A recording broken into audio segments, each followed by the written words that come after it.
उन्होंने गिलास तोड़े, उन्होंने कुर्सियाँ तोड़ी, उन्होंने चिमचियाँ मेरे घर में थी वो उठा दी। मेरे पास सिर्फ 2 खिंदे थी, वो खिंदे उठाकर बाहर फेंक दी।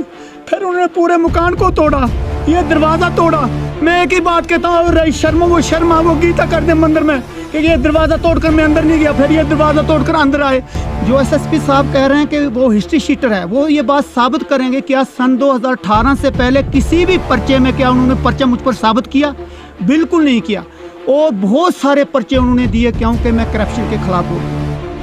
प्रेम सिंह का नाम सोशल मीडिया पे बहुत वायरल हुआ। प्रेम सिंह की कहानी क्या है, प्रेम सिंह के बारे में कौन जानता है, हकीकत क्या है, ये हम भी नहीं जानते। लेकिन आज उनके ही गांव में थलकोट में हम आए हैं, हमारी पूरी टीम आई है।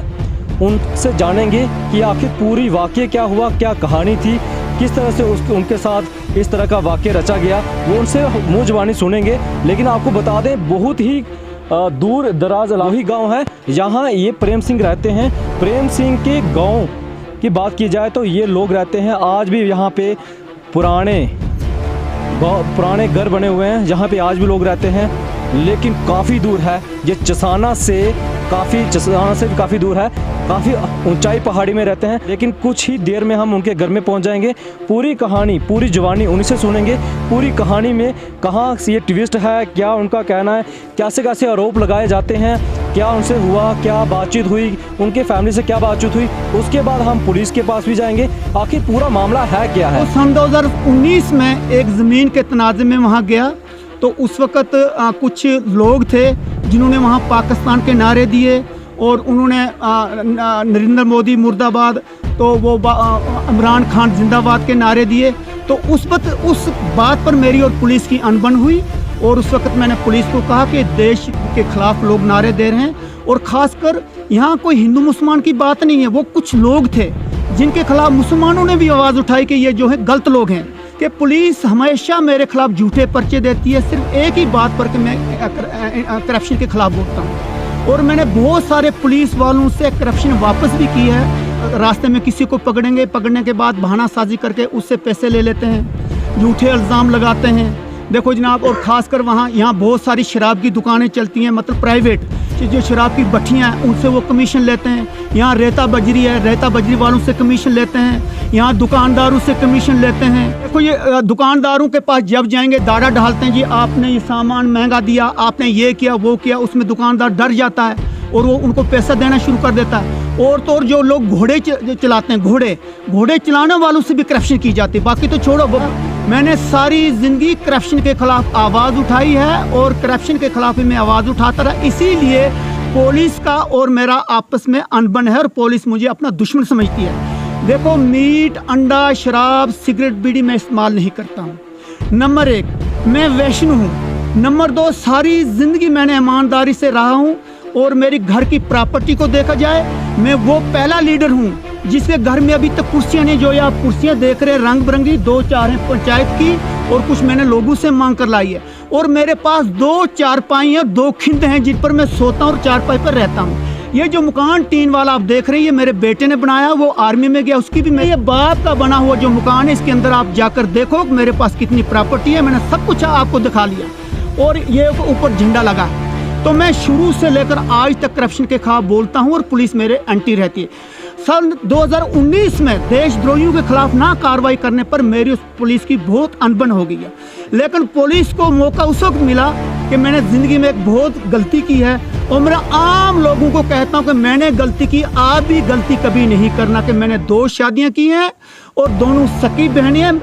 तो मेरे 2 बीवियों के दरमियान प्रॉपर्टी का जो जंग था, दोनों सके बहनें, एक ही माँ बाप की बेटियां। तो उस प्रॉपर्टी के जंग को लेकर दरख्वास्तों पर दरख्वास्तें, तो पुलिस ने फिर वो मेरे घर की कमज़ोरी का नाजायज़ फ़ायदा उठाकर 2 बेटियों के एनकाउंटर पर्चे 376 के पर्चे एक ही महीने में दे दिए। सबसे पहले सूरता देवी ने दिया पर्चा, जो FIR नंबर पता नहीं FIR नंबर 41 है, और वो सन 2020 में पर्चा दिया। और सूरता देवी ने अपने सके भाई विक्रम सिंह को मुलजिम रखा और उसके अलावा अपने एक जीजो को मुलजिम रखा। तो जब सूरता देवी को पुलिस ने कहा जी आपको इंसाफ नहीं मिलता, हम दिलाते हैं, तो सूरता देवी ने पर्चा दे दिया 376 का। फिर दूसरी बीवी की बच्ची को उठाया जिसका नाम रिंजलो देवी है। भाई अगर आपने अपने पति को बचाना, क्योंकि उसके पति को 376 में मुलजिम रखा गया था, तो डीएसपी मोहर ने रिंजलो देवी को बुलाया, मेरे पास सबूत है कि अगर आपने अपने पति को बचाना है, अपने भाई को बचाना, आप भी दरख्वास्त दे दो। तो रिंजलो से भी एक 376 की दरख्वास्त दिलवाई और उसमें दो तीन मुलजिम रख लिए रिंजलो देवी ने, दूसरी बहन के भाइयों को रख दिया। तो उसके पास पुलिस फिर रिंजलो देवी को, ये सूरता देवी को उठाती है, कहती है कि जब तक तू बाप के खिलाफ पर्चा नहीं देगी तो आपका प्रॉपर्टी का मसला हल नहीं हो सकता। और मीडिया वाला आप सोचो, पूरा हिंदुस्तान सोचे, सुनने वाले सोचें, तो सूरता देवी का पर्चा जब पुलिस ने दिया तो उसने 376 में मुलजिम जो है, एक मुझे रखा, एक मेरी बीवी को रखा, एक मेरे बेटे को रखा और उसके अलावा एक मेरी लड़की को रखा और 2 मजदूर हैं, एक का नाम वली जान है, एक का नाम मोहम्मद इकबाल है, 2 उनको रखा। फिर एक नायब सरपंच मकसूद को रखा और एक टीचर जिसका नाम है ये असगर हुसैन शाह, उसको मुलजिम रखा। मतलब 6 मुसलमानों को और 4 हिंदू को, 10 आदमियों को मुलजिम रखा 376 गैंग रेप में। तो आप अंदाज़ा लगा लें कि एक बाप 6 मुसलमानों को लेकर, अपने बेटे को लेकर के अपनी बेटी के साथ रेप कर सकता है। कौन से साल की बात करें? ये जनाब ये है 2/9 सन 2020 में जो पर्चा लगा जिसमें मुझे अरेस्ट किया गया। ये 2/9 सन 2020 का वाक़या है, जिस पर्चे में मुझे 31 अगस्त को अरेस्ट किया गया। जब सूरता देवी ने पर्चा दिया तो पुलिस लेकर सूरता देवी को जब जज साहब के पास पहुंचती तो उस वक्त सूरता देवी को पता लगता है कि ये तो उन्होंने 376 का पर्चा दिया है। लेकिन सूरता देवी को ये पता नहीं था कि ये 376 की दरख्वास्त लिखी गई है। वो दरख्वास्त उर्दू में लिखी गई है और लड़की ने सिर्फ साइन किए हैं। जब लड़की जज साहब के पास पेश हुई तो जज साहब ने उसको पूरी कहानी सुनाई। तो उस वक्त लड़की ने कहा जी कि ये जो है पुलिस ने खुद दरख्वास्त लिखी है, ये मोहम्मद अमीन है। आप देखिए दफ़ा 64 के बयानों में लड़की ने कहा है कि पुलिस ने दरख्वास्त दिलाई और मोहम्मद अमीन ने लिखी है दरख्वास्त, और मैंने 376 का पर्चा नहीं दिया। तो फिर पुलिस ने लड़की को कहा कि आप अगर बिल्कुल सबके खिलाफ बयान नहीं दोगी तो आपको पुलिस अंदर कर देगी। तो लड़की ने 6 मुसलमानों को पहले बरी कर दिया कि वो नहीं थे मौजूद। बाद में मेरे लिए, मेरी बीवी के लिए और मेरी लड़की के लिए कहा जी उन्होंने मुझे लूटा था 382 458। इसका ये मतलब कि मेरे घर में आए, मुझे मार पीट की, मेरा मोबाइल छीना और विक्रम सिंह के लिए कहा कि मेरे साथ उसने गलत किया। जब पर्चा लगा तो मीडिया वालों सुनना मेरे असूलों की सुनना कि मैं कितना असूल वाला आदमी हूँ। मैंने डीएसपी साहब को उसी वक्त फ़ोन किया, मैंने कहा और मेरे बेटे को अरेस्ट करो, मैं इसका सबूत दे सकता हूँ। मैंने डीएसपी साहब को कहा कि आओ मेरे लड़के को अरेस्ट करो। डीएसपी साहब ने लड़के को अरेस्ट नहीं किया जी, ये आपका लड़का, क्योंकि मैं 376 में था नहीं, कहा कि आपका लड़का बेकसूर है, हम इसको गिरफ्तार नहीं करेंगे। फिर मैंने लड़के को चिसाना में भेजा। 100 बंदा मैं आपको गवाह दूंगा कि वो सुबह से लेकर शाम तक चिसाना थाने में बैठा रहा कि मुझे गिरफ्तार करो, लेकिन फिर भी एसएचओ साहब ने लड़के को गिरफ्तार नहीं किया। फिर पिछले साल मैंने लड़के को कहा कि तू एक मैसेज चढ़ा दे, ताकि मीडिया में चढ़ा दे कि मैं 376 का मुलज़म हूँ, मैं पुलिस में जा रहा हूँ, मुझे कोई भी गिरफ्तार नहीं करता है। तो वो मैसेज भी उसने चढ़ाया। वो मैसेज सुबह से लेकर शाम तक लड़का बैठा रहा तो लड़के को गिरफ्तार नहीं किया। तो फिर उसके बाद 31 अगस्त तक जो वाक़या हुआ, 31 अगस्त तक वो लड़का चौकी के 100 मीटर दूर वहाँ पड़ता है, वो वहीं रहता है, रोज़ाना पुलिस में जाता है। तो उस वक्त पुलिस ने मुझे ये बात कही जी कि ये पर्चा झूठा, हम खारिज कर देंगे। तो बात ख़त्म हो गई। अब मेरी और पुलिस की दोबारा अनबन किस बात पर हुई है? कुछ लोगों को उन्होंने देशद्रोही के उस कानून में गिरफ्तार किया, और ये झूठी बात नहीं है। मेरे लड़के का मोबाइल पुलिस में है, उस मोबाइल को जब्त करो। और एसपी साहब के मोबाइल पर भी देखो कि मेरे बेटे ने एसएसपी को कहा कि एसएसपी साहब मैं विक्रम सिंह बोल रहा हूँ। मैसेज में उसने कहा कि इस तरह इन लोगों ने देशद्रोही काम किया, देश के खिलाफ किया, और मुसलमान भी हमारे साथ हैं। और ये बात मुसलमान भी कहते हैं कि इन लड़कों ने ऐसा क्यों गलत किया, यहाँ हिंदू मुसलमान की बात हो जाएगी। तो उन लड़कों को पुलिस ने बाकायदा गिरफ्तार किया और उसमें एसएसपी साहब 1, डीएसपी खालिद अशरफ साहब 2, एसएचओ सुमित शर्मा 3 और सब इंस्पेक्टर रोहित शर्मा, ये 4 मुलव्वस थे। 15 दिन तक लड़कों को अरेस्ट रखा। मैं इसकी आपको एक एप्लीकेशन भी दूंगा जिसमें मुसलमानों के भी दस्तखत हैं कि इन लड़कों को खिलाफ पर्चा दिया जाए। तो पुलिस हमें कहती रही कि भाई हमने पर्चा दे दिया, अब इनको जेल भेजना है। तो 30 अगस्त को पुलिस ने चुपचाप कर 1-1 लाख रुपया लेकर तो उन लोगों को छोड़ दिया। जब 30 अगस्त को मुझे पता लगा तो मैं थाने में गया, मेरी और पुलिस की अनबन हुई। वो पैसा किस आप क्या बोलते हो कि ये पैसा किसने लिया, 1-1 लाख रुपए किनको? ये देखो जनाब, पैसा लिया है सुमित शर्मा ने और रोहित शर्मा ने, और ऊपर दिया डीएसपी साहब और एसपी साहब दोनों को दिया है। इसके क्या सबूत है आपके पास कि उन्होंने पैसा? जिसमें से एक लड़का बेगुनाह, उससे 50,000 लिया, तो हम गवाह दे सकते हैं। लेकिन एक तो सामने सबूत है कि अगर उन्होंने मुलजिमों को गिरफ्तार किया और जनता को बताया कि ये अब जेल में भेजे जाएंगे, तो उनको 15 दिन के बाद रात को कैसे छोड़ा? ऐसा है, लेकिन मैं आपको बात बताऊं, इनके खिलाफ FIR दर्ज ही नहीं की थी। सबसे बड़ी बात ये जो सबूत इनका है, मैं SHO साहब को, SP साहब को ये बात पूछना चाहता हूं कि आपने 10,000 लोगों के सामने 15 दिन तक आपने इन लोगों को रेस्ट रखने के बाद 15 दिन के बाद छोड़ा क्यों? छोड़ा, पकड़ा क्यों और छोड़ा क्यों? पहले पुलिस ने कहा था जी कि आप एक हाई कोर्ट से डायरेक्शन लाओ कि दोबारा स्टेटमेंट हो, तो वो डायरेक्शन भी हम लेकर आए। जब पुलिस को हमने कहा जी कि ये लड़की भी है, आप बयान लो और पर्चे को खारिज कर दो, तो उस वक्त सुमित शर्मा और रोहित शर्मा ने 3 लाख रुपए मुझे मांगा कि 3 लाख रुपए रिश्वत दोगे तो हम केस को खारिज करेंगे, नहीं तो 3 लाख रुपए के बगैर केस खारिज नहीं होता। आपके पास जनाब थाने के अंदर है, और थाने के तमाम लोगों को पता। जब मैं बोल रहा था पूरा थाना वहाँ सुन रहा था। थाने में ईमानदार लोग भी हैं, वहाँ लेडीज़ भी थी, सब लोग थे। 3 लाख की जब बात चली तो मैंने उनको 3 लाख रुपया देने से इनकार कर दिया। और रोहित शर्मा को मैंने एक बात कही, जब वो मुझे 376 में गिरफ्तार लगा करने, मैंने कहा रोहित शर्मा जी मैं 376 का मुलजिम नहीं हूँ, ज़्यादा से ज़्यादा आप मुझे 382 में गिरफ्तार कर सकते हो, ये 458 में, 376 में तो मेरे खिलाफ बयान ही नहीं है। तो रोहित शर्मा ने बेस मुआवजा किया, उसने कहा जी आप 109 में आते हो, या 3 लाख रुपया दो या गिरफ्तारी दो। तो उन्होंने मुझे गिरफ्तार, मैंने कहा 3 लाख रुपए मेरे पास नहीं है, 3 लाख रुपए देने से मैंने इनकार किया, उन्होंने मुझे गिरफ्तार कर दिया। गिरफ्तार करने के बाद मेरे साथ बहुत बुरा बर्ताव किया, मुझे नीचे गिराया, मेरी मारपीट की। जब मुझे मेडिकल कराने के लिए जा रहा था, तो वहाँ हज़ारों लोग गीता कुरान उठाकर आपको कहेंगे कि मेरे मुंह से खून चल रहा था। मुझे इतनी मार पिटाई की थी कि मेरे मुंह से खून चल रहा था। नहीं, रेस्ट किया, कड़ी डाल दी 376 में। कड़ी डालने के बाद मेरी मारपीट करने के बाद फिर मुझे मेडिकल करवाने के लिए गए। अब आगे एक और नया बाब शुरू होता है, ये आपको समझ नहीं आएगा, इसमें आपने मुझसे क्वेश्चन करना है कि जिस वक्त सुबह में गया था, मेरे साथ भाई कपूर सिंह है, मेरे एक भाई की डेथ हो गई, वो भी सरपंच था तैनात सिंह। तो उस भाई को, अपने भाई का बहुत सदमा है। जब वहाँ 3 लाख देने से मैं इनकार कर रहा था, कपूर सिंह सुन रहा था, और कपूर सिंह ने मुझे बार बार कहा, मैं कहा कहाँ से लाऊंगा 3 लाख रुपए मेरे पास? देखो मीडिया वालों, आपको एक बहुत बड़ी बात होगी, आप पुलिस से पूछोगे, मैं सारी ज़िंदगी यहाँ से चसाना पैदल जाता हूँ, मेरे जेब में 10 रुपये नहीं होते किराए देने के लिए, और इस उम्र में इस ज़िंदगी में जब भी जाता हूँ चसाना में पैदल जाता हूँ। तो मैंने कहा कहाँ से 3 लाख रुपये लाऊं? लेकिन पुलिस ने की, और मेरे भाई की बात चल रही थी कि अगर आप मेरे भाई को बचाओगे तो 2 लाख मैं दे दूंगा।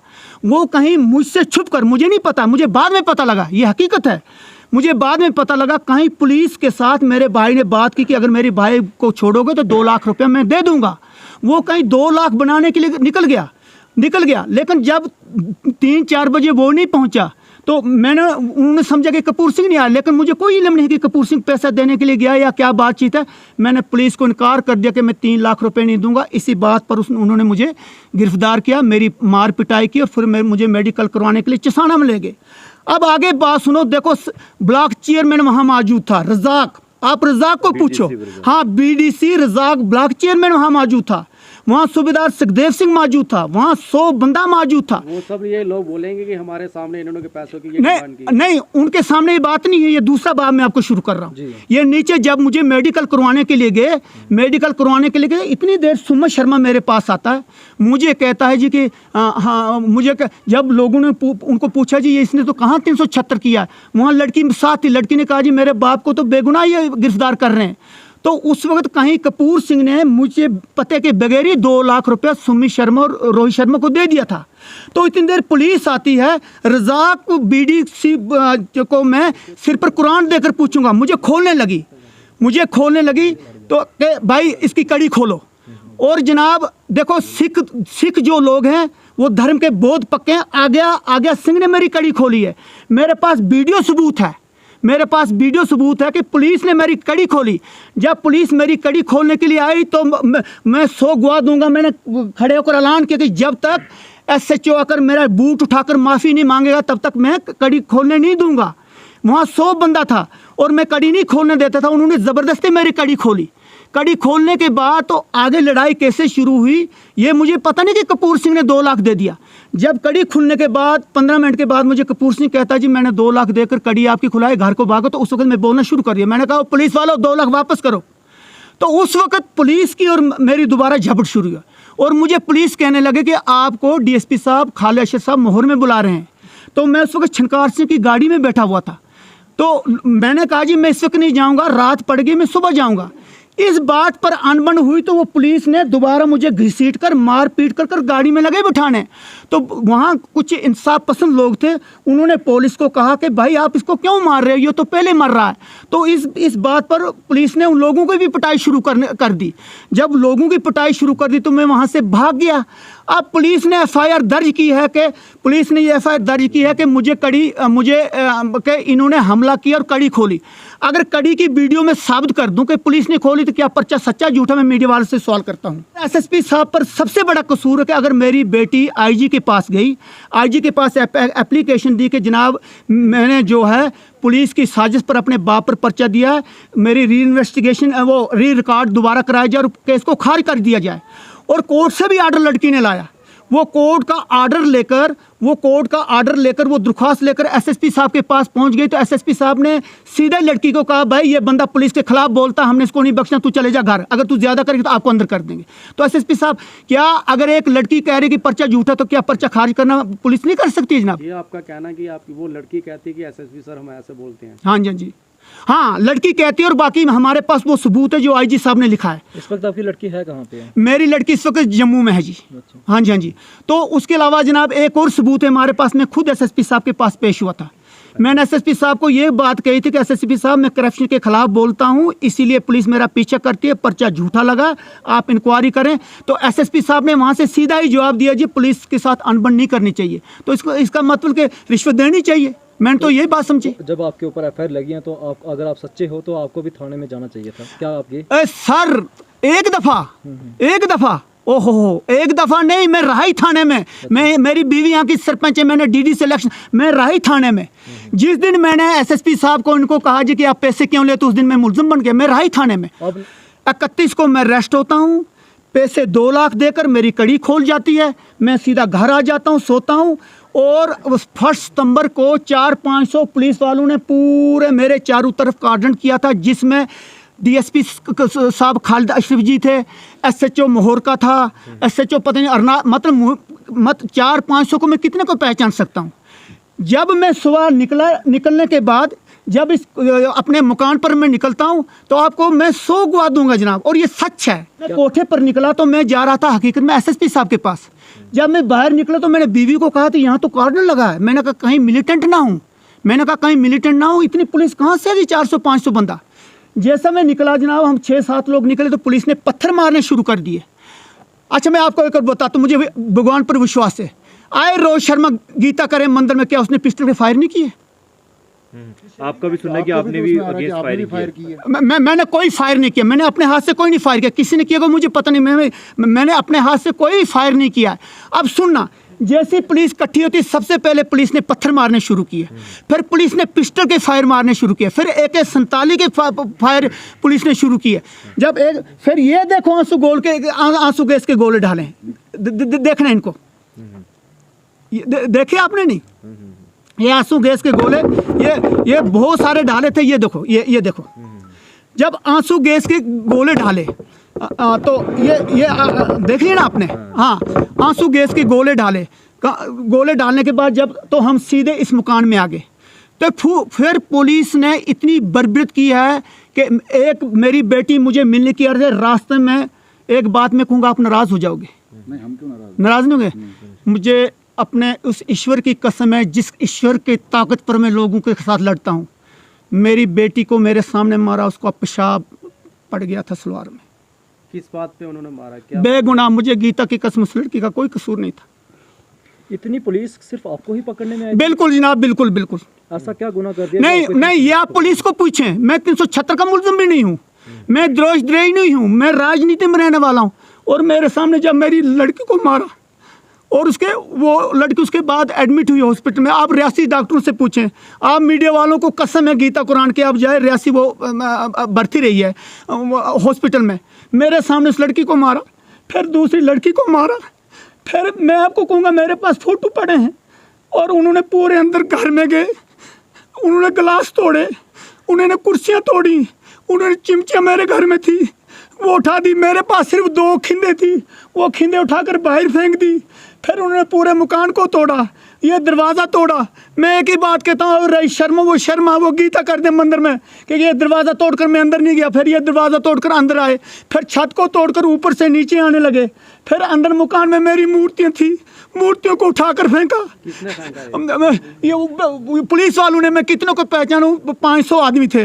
मूर्तियों को क्यों उठा के फेंक रहे थे? ये उनको पता होगा कि मूर्तियों को क्यों उन्होंने फेंका।